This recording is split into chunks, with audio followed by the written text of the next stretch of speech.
वालेकुम। आज हम जिस बारे में बात करने जा रहे हैं वो है मदर्स डे। माँ, यानी कि हमारा सबसे पहला रिश्ता।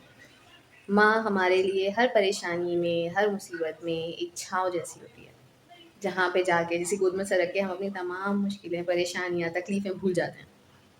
मदर्स डे जैसे कि आपको पता है कि सब सेलिब्रेट करते हैं, लेकिन बहुत सारे लोग कहते हैं कि हर दिन माँ का होता है और माँ के लिए कोई भी एक स्पेसिफ़िक दिन रख देना नॉर्मल नहीं लगता। लोगों को लगता है कि नहीं, सेलिब्रेट नहीं करना चाहिए क्योंकि हमें मतलब माँ की इम्पोर्टेंस तो हर दिन होती है। बिल्कुल, माँ की इम्पोर्टेंस हर दिन होती है और कोई एक दिन नहीं होता।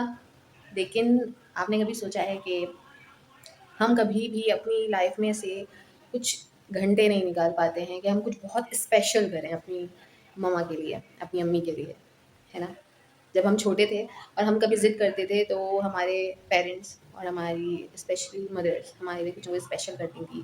कभी वो हमारे लिए कुछ स्पेशल बनाती थी, कभी वो हमारी बर्थडे सेलिब्रेट करती थी। बर्थडे भी सेलिब्रेट करना कोई इतनी बड़ी बात नहीं है, मतलब अगर आप एक दिन बर्थडे सेलिब्रेट नहीं करो तो कोई बड़ी बात नहीं, लेकिन वो हमारी खुशी के लिए ऐसा हमारे लिए करती थी। तो आपको नहीं लगता कि हमें भी अपनी बिज़ी लाइफ में से अगर हम कोई भी स्पेसिफिक टाइम निकाल के, भले वो मदर्स डे वाले दिन ना हो, इस मंथ में कोई भी दिन हो, लेकिन हमें निकालना चाहिए और हमें उनके लिए कुछ बहुत स्पेशल करना चाहिए। अगर आपने कभी ट्राई नहीं किया तो एक बार करके ज़रूर देखिएगा। उनके लिए बहुत स्पेशल कुछ अलग से उनके लिए गिफ्ट लाके, उनकी पसंद के लिए पसंद की चीज़ें बना के, उनको सरप्राइज़ देके, और उस टाइम आपको पता चलेगा कि उनके चेहरे पे जो खुशी होगी ना, जो चमक होगी, वो आप कभी भूल नहीं सकेंगे। कभी आपके चेहरे पे इसी खुशी और चमक के लिए वो मेहनत करती थी, तो हम इतना तो उनके लिए कर सकते हैं।